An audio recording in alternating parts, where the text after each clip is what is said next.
For the record, can I have your full name? Fred McFeely Rogers. And that's the name you were born with? When were you born?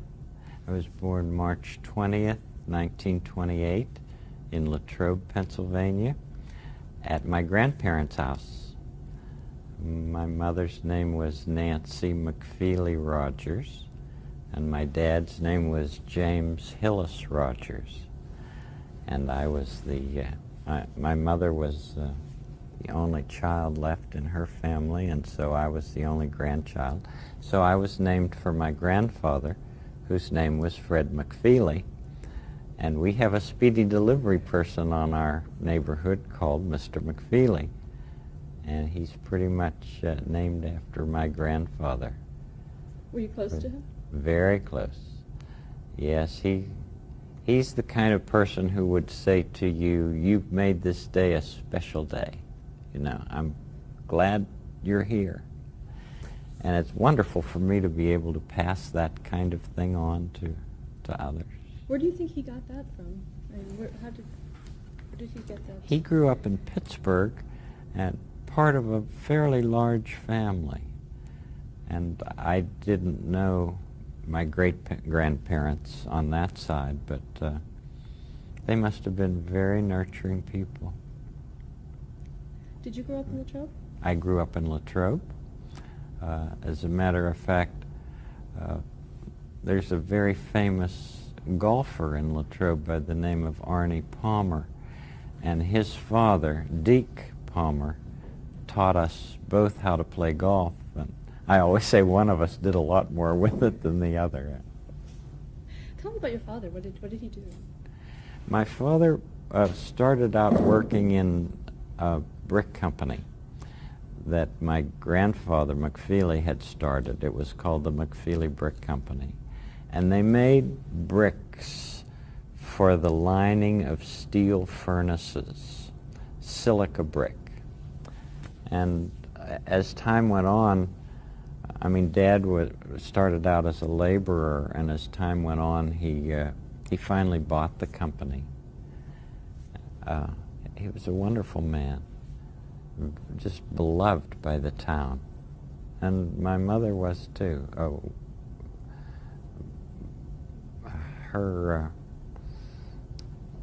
I think she had something like 25,000 volunteer hours at the hospital. She loved being a nurse's aide, and during the Second World War, she was in charge of making surgical dressings for the troops. And I remember as a little boy going down and seeing the people folding these gauze squares, you know, and then they would ship them off. She also knit sweaters for the troops. In fact, my mother, as long as I could remember, made at least one sweater every month. And at Christmas time, she had about 12 very close people to her. I mean, there was Dad and my sister and I, of course, and my grandmother. And she would give us each a hand-knit sweater every Christmas. And so until she died, those zipper sweaters that I wear on the neighborhood were all made by my mother. We would open up the boxes at Christmas and we'd all try on the sweaters, and then she would say, "Okay, now what kind do you want next year? Now I know what kind you want, Freddie. You want the one with the zipper up the front." So that, I think it's wonderful that you do these archival tapes, because there are ties that many people don't know just watching certain programs. And it makes the experience so much deeper to know from whence Mr. McFeely came, or where the sweaters came from. And the music, you know, the music is a huge part of my work. And that was always my way of saying who I was and how I felt. In those days, you didn't speak your feelings as much as express them artistically, you know. And so I was always able to cry or laugh or say I was angry through the tips of my fingers on the piano. I would go to the piano even when I was 5 years old and start to play how I felt. And so it was very natural for me to become a composer. And having written all of the music for the neighborhood, I feel as if that's one of my gifts to children. Here is a way that doesn't hurt you or anybody else to say who you are and how you feel. Do you remember the first time you expressed your emotions musically like that? No, I don't. I just remember that my grandmother gave me my first piano. Before that, I had a little pump organ, and it was $25. Isn't that curious that I would remember that? But that seems like a little bit of money now. But I imagine in those days it would have been like $250 now. But that pump organ, I just made it play. And later I got a Hammond organ and started learning to play both hands and feet. But there's something very mystical and wonderful about how music can touch us. You know, it's elemental. I wonder if that's why I don't feel so close to people like Yo-Yo Ma. I mean, Yo-Yo's been on our program quite often, and he's a good friend, and I drive along, you know, in my car, and sometimes I'll put on one of his tapes that is an unaccompanied suite of Bach, and I think that this must be what heaven is like. You said you had a sister, too. My sister was adopted when she was 6 months old, and I was 11 years old. And her name is Elaine. And we tease her because she thinks that I must have named Lady Elaine Fairchild for her. Is she here? Is Lady Elaine here? Oh, there she is. Here I am, Toots. Well, did you name her for you? Well, I don't know. Lady Elaine is the mischief maker in the neighborhood of make-believe, and she's the one who keeps everybody honest because she's so honest herself. My sister's a wonderful person. I am so grateful to my family for having adopted her, because Mother and Dad and our grandparents are all in heaven now. And she has, first of all, she's a very fine watercolor artist. And she's also a very fine mother. And our two nephews are exceedingly special young men. One teaches music composition, of all things, at Rollins College, and the other has just gotten his doctorate in something so esoteric I can hardly understand, but it has to do with fungus. So, I mean, what a delight to be associated with that Crozier family. Was your family religious growing up? Were they what? Religious? My mother and dad were both on boards of our church. It was called the First Presbyterian Church of Latrobe, or maybe it was the Latrobe Presbyterian Church. It was one or the other.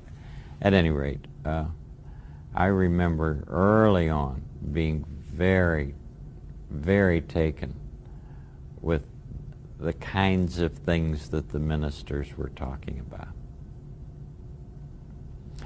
And I remember Dad saying something so interesting one time. He said that the church should always be a little bit in the red. That it, he was a man of finance, and so he knew mentalities, and he felt that people, when they had too much overflow, that they maybe just didn't work hard enough or weren't giving what the monies were supposed to be used for, and that was to be helping those who needed it. But oh, sure, Mother and Dad took me to church school and church all the time. What kind of hobbies did you have as a child? What kind of Hobbies? hobbies? Yeah, what interests did you go to movies, radio? I mostly photography. I loved still photography. I had my own dark room in the basement, and took the pictures, developed them, enlarged them. I still do that. I don't do the developing and enlarging part, but I still love to take pictures.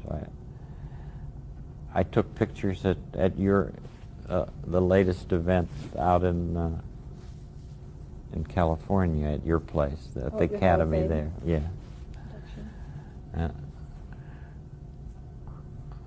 That was fun. But I enjoy photography. I'm not a landscape photographer. What I love to take are people, pictures of people's faces. I've just come back from Canada, where we dedicated a building in memory of Henry Nouwen, who was one of the great spiritual writers of our day, who died suddenly a couple of years ago. And Henry was an exceedingly intelligent person, and he was a Catholic priest who taught at Menninger, taught at Harvard, taught at Yale, and finally found his home in a fairly obscure community called L'Arche, which means the Ark, in Trolly, France. And this is a community that Jean Vanier started. The way he started it was inviting two men who were severely handicapped to come and live with him. That's how it all started. There are now 113 centers throughout the world and several thousand support groups called Faith and Light groups throughout the world, all from that man inviting two people to come and live with him. Well, Henry was a great inspiration to us, and he went to live in one of these communities in France and then moved to the one in Toronto, where he was pastor for the rest of his life. These people called handicap are the core members of these groups, and these are wonderful people. During the dedication service, for instance, one young woman by the name of Ellen, she was right in the middle of doing something that had been rehearsed, and she noticed me sitting there, and she just came right over to me and gave me a hug, and then went back and did the rest of the service. They help us to be who we are, because they are so much themselves. And I think Henry found that. His last name is Nouwen, Nouwen. And I just helped with a little book called Now and Then, and it was reflections about Henry that my good friend Krista Vink collected all of these and put together. There's so much to talk about, Karen. Oh my goodness. Be free associate here. But you know, all comes from your saying, did we have a religious life in Latrobe? You bet we did. And what continues within me is the knowledge that each one of us can be used in perfectly wonderful ways. And it doesn't necessarily have to do with what the world would call great talents. You know, we have people who, in my experience, have influenced me that, for instance, I go swimming every morning. That's the first, well, after I have a couple hours of reading and prayer and breakfast, I go to this pool. Well, there's a man who's been there for 20 years now, 25 years as a matter of fact, who is one of the most open people. He's very childlike. He tells me about his experiences with Mr. Hand, and Mr. Hand will just talk to me like this, you know. And we get along famously. And I look forward to my times of talking with Jeff, because just recently in the news has been another tragedy in the Kennedy family life. You say we must think about this historically as if we're looking at this for 50 years in the future. Well, the son of President Kennedy, John Jr., was killed in an airplane accident. Well, Jeff was very much invested in this, and I asked him this morning why he thought he was so interested in all of this media coverage. He said, well, I grew up with them. I was 9 years old when his daddy died. And so I said to him, well, how old were you when your dad died? 11. So I think that what I want to say about all of that is that television is an exceedingly personal medium. It reflects the story back to us. And the story that we bring to the screen, whatever we happen to be watching, we bring our own story to the screen. And so consequently, it's like a dialogue. And there are those people who sometimes say that television doesn't affect us all that much. Well, all I can say is then, why would advertisers pay so much money to put their messages on a medium that doesn't affect us all that much? I do feel that what we see and hear on the screen is part of who we become. Let's talk about some of the things you saw early on in movies, radio. Did any of that, were there favorites that you had growing up that influenced you? We used to listen to a program called Vic and Sade, which had the most wonderful whimsy. I love whimsy. I think that's where the neighborhood of make-believe in our program comes from. You know, just, I've been rereading Charlotte's Web by E.B. White, and I just marvel at people who are able to use all kinds of characters to say what's on their hearts. And I love to think that's what we do through the neighborhood of make-believe.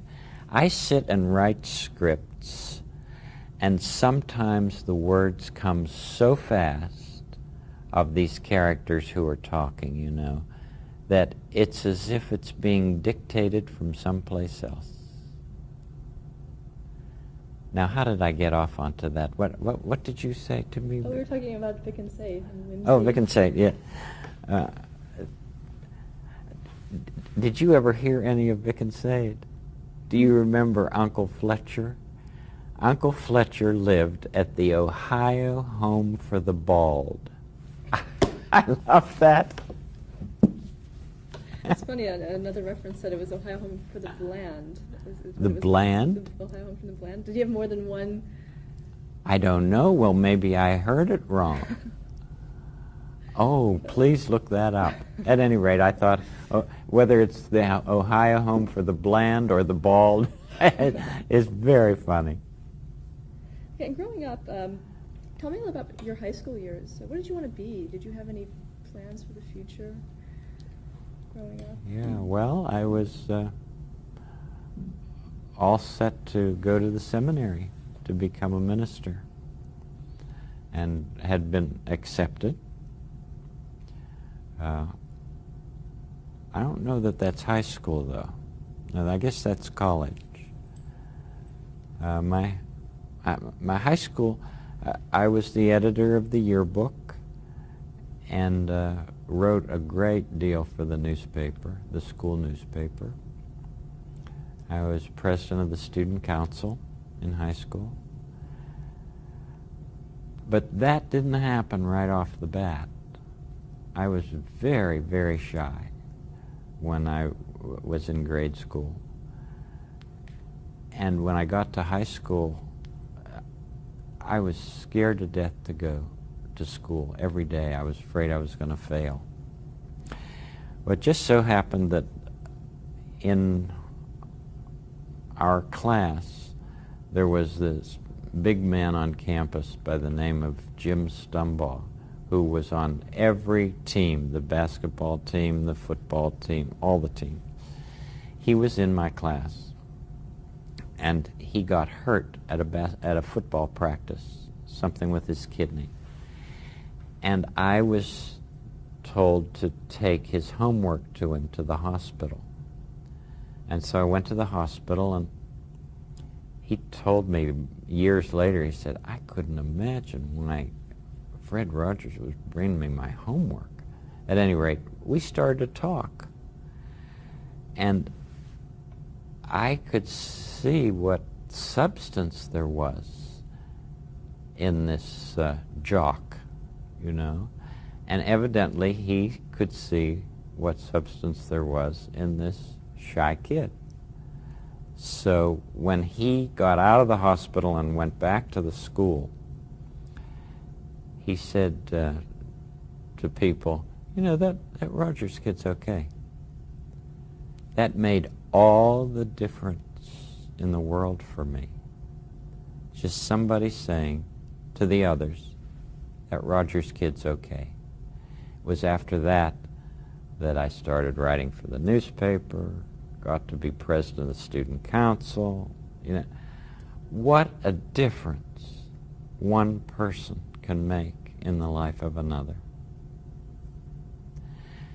It's almost as if he said, I like you just the way you are. And for me to be able to pass that kind of acceptance on through this wonderful medium That's been a real blessing for me. The mail that comes that tells us how we've been used in people's lives. I mean, that's not anything you can do yourself.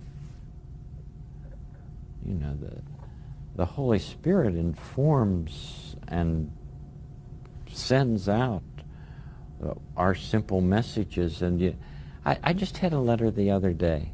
Maybe he had told you, or David, or something.